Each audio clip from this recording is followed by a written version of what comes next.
کیا وہ بیمار ہیں یا بگڑے ہوئے ہیں؟ اگر وہ بیمار ہیں تو کیا قدم اٹھانا چاہیے بیوی کو، اور اگر وہ بگڑے ہوئے ہیں تو کیا قدم اٹھانا سر چاہیے؟ کنڈیشن نہیں ہوں گے، بیمار لوگ بگڑ نہیں جاتے ہیں یا بگڑے لوگ بیمار نہیں ہو جاتے؟ Vice versa. دیکھیے، بگاڑ خالی ایک اور چیز ہے، اور بیمار ہونا اور ساتھ بگاڑ ہونا ایک دوسری صورتحال ہے۔ دیگر سرکمسٹانسز پہ بھی نظر رکھیں، وہ انارکلی ہیں، یعنی ساری خواتین انارکلیاں ہوتی ہیں۔ خاتون اگر میرا مشورہ سنتی ہیں تو پہلی بات تو یہ ہے کہ بسنے کا منصوبہ بنا لیں، اور ذہن میں ایک ڈائریکشن رکھیں، کیونکہ انسان کا ذہن جب ایک ڈائریکشن میں چلتا ہے تو وہ اس کے منزل پہ پہنچنے کے امکانات کہیں زیادہ ہوتے ہیں۔ پھر منزل پر پہنچنے کے لیے بہت ساری چیزیں ہیں جو مدد دے سکتی ہیں، جیسے موٹیویشن اوپر ہونا، جیسے سکلز بہت زیادہ ہونا، دوسرے لوگوں کا تعاون ہونا جو فیملی ممبر ہیں یا فیملی سے باہر ہیں جو ماہرین ہیں، کوئی مینٹور ہونا، یا پھر روزانہ کا نفع نقصان اور پروگرس کو چیک کرنا ہے، انوینٹری چیک کرنا، پھر اپنے ماحول میں نان لیونگ چیزوں کا اچھا استعمال کرنا۔ نان لیونگ چیزوں میں اسمارٹ فون کا استعمال ہے، ایپلیکیشنز موجود ہیں جو کہ مدد کرتی ہیں، آپ کو آن ٹریک رکھتی ہیں۔ آپ گوگل پہ جا کے، یوٹیوب پہ جا کے تو بہت ساری چیزیں دیکھ سکتے ہیں۔ یوٹیوب پہ ہزاروں ایسی ویڈیوز ہوں گی جہاں ان کے لیے قابل قدر ایڈوائس ہو سکتی ہے۔ 100 ویڈیوز تو میری ہیں میاں بیوی کے بارے میں، اور لوگ ان سے فائدہ اٹھاتے ہیں اور فیڈ بیک دیتے ہیں تو اچھا محسوس ہوتا ہے۔ تو سب سے پہلی بات تو یہ ہے کہ وہ کوئی بنیادی رولز سمجھ لیں کہ انہوں نے کرنا کیا ہے۔ ایک رول ہے کہ انہوں نے اب اپنے خاوند کو یہ دھمکی نہیں دینی کہ میں تمہیں چھوڑ کے چلی جاؤں گی، نہ ہی چند دن کے لیے چھوڑ کے جانا ہے، نہ ہی اس دھمکی کو روزانہ دہراتے رہنا۔ دوسری بات وہ کہ انہوں نے نہیں پتہ کرنا کہ وہ ایک عورت ہے کہ دو ہیں کہ چار ہیں، کہ وہ کتنی ہیں، اور ان کا پیچھا کر کے ان کا حدود اربا، ان کا جغرافیہ تاریخ نہیں پتہ کرتے رہنا۔ نہ ہی ان خواتین سے براہ راست کوئی تبادلہ خیال کرنا ہے جو ان حضرت کے ساتھ یہ گلچھڑے اڑاتی ہیں امریکہ میں، نیو یارک میں، یا کہیں دوسری کسی جگہ جا کے، تو اپنی انرجی کو ان چیزوں میں ضائع نہیں کر۔ ایک اور بات یہ کہ انہوں نے غصہ نہیں کرنا، اپنے خاوند کی بےعزتی نہیں کرنی، کیونکہ کسی بھی مریض کی بےعزتی کریں تو اس کی شفا نہیں ہوگی، کیونکہ وہ بیمار ہیں تو بےعزتی نہیں کرنی۔ سب سے پہلی چیز جو انہوں نے گارنٹیڈ کرنی ہے کہ انہوں نے وہیں رہنا ہے اس گھر میں بیوی کے طور پر، اور اپنی کفالت کو ڈسٹرب نہیں کرنا، کیونکہ وہ اپنے خاوند کے زیر کفالت رہیں، ان کے بچے خاوند کے زیر کفالت رہیں، تو اس سے کافی ان کی زندگی میں کمفرٹ لیول بہتر ہوگا۔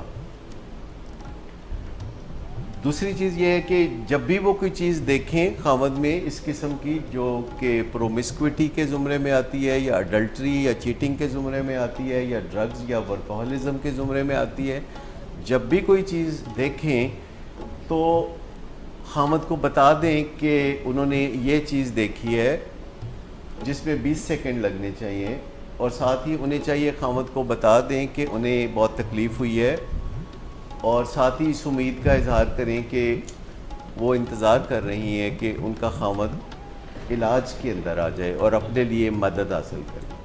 3 چیزیں کہ یہ آپ کا بیہیویئر بہت قابل اعتراض ہے، اس بیہیویئر سے میں روگی ہو گئی ہوں، اس بیہیویئر سے مجھے دکھ لگتا ہے، اس سے میری راتوں کی نیند اڑ جاتی ہے، اور کچھ فکرے بنا لیں جو اپنے جذبات کی ترجمانی کے لیے وہ کہیں، اور پھر ساتھ اس امید کا اظہار کریں کہ میں چاہوں گی کہ آپ اپنے لیے مناسب طبی مدد حاصل کریں، کیونکہ یہ بیماری کا معاملہ ہے۔ اور حقیقت میں یہ جو مرد دوسری عورتوں کے پیچھے بھاگتے ہیں اپنی بیوی کے ہونے کے باوجود، یہ ایک بیماری کا معاملہ ہوتا ہے، کیونکہ ویسے زندگی میں ایک اچھا ریلیشن شپ جب بیوی کے ساتھ ہوتا ہے اور ایک بیوی ہوتی ہے تو کسی مرد کی ضروریات اتنی نہیں ہوتی کہ وہ ادھر ادھر گلچھڑے اڑائے اور اس کے بغیر اس کا گزارا نہ ہو۔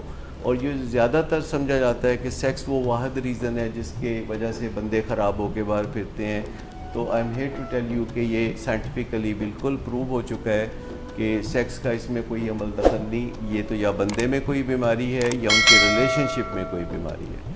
سو کفالت کو برقرار رکھیں, بے عزتی مت کریں, دن میں 1 دفعہ 2 دفعہ 4 دفعہ 10 دفعہ جتنی دفعہ چاہیں 1 منٹ کے لیے حق سچ کی آواز بلند کر دیں کہ یہ میں نے دیکھا ہے, یہ چیز ہوئی ہے, یہ ٹھیک نہیں ہے, اس سے مجھے تکلیف ہوتی ہے, اور آپ توقع رکھتی ہیں کہ وہ اپنے لیے مدد حاصل کریں گے اور اپنی زندگی کو بہتر بنا لیں گے, کیونکہ ان کی زندگی قیمتی ہے, ان کے اپنے لیے قیمتی ہے, ان کے بچوں کے لیے قیمتی ہے, اور ہر ایک کے لیے قیمتی ہے. تو یہ ایک بات وہ ساتھ ساتھ کرتی رہیں.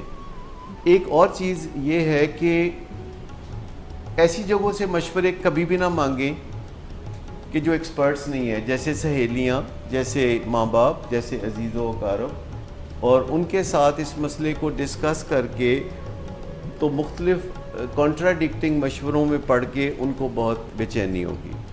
ایک بات اور بھی یہ ہے کہ جاسوسی نہ کریں, پولیسنگ نہ کریں, کیونکہ 4 ٹانگوں والی چیز کو تو باندھا جا سکتا ہے لیکن 2 ٹانگوں والی چیز کو باندھنا مشکل ہوتا ہے. انفیڈیلٹی ہے, چاہے کوئی بندہ باہر جا کے 10 عورتوں سے کرتا ہے یا 1 عورت سے کرتا ہے. گڈ آفٹر نون سر. گڈ آفٹر نون. سر ایک کلائنٹ بہت دیر سے آپ کا انتظار کر رہے ہیں. کیا تمہیں کس نے کہا تھا اپائنٹمنٹ دینے کو؟ سر کل شام آپ ہی نہیں تو کہا تھا. جھوٹ بولتی ہو تم. میں نے تمہیں کب کہا تھا؟ تم سب جھوٹ بولتے ہو مجھ سے.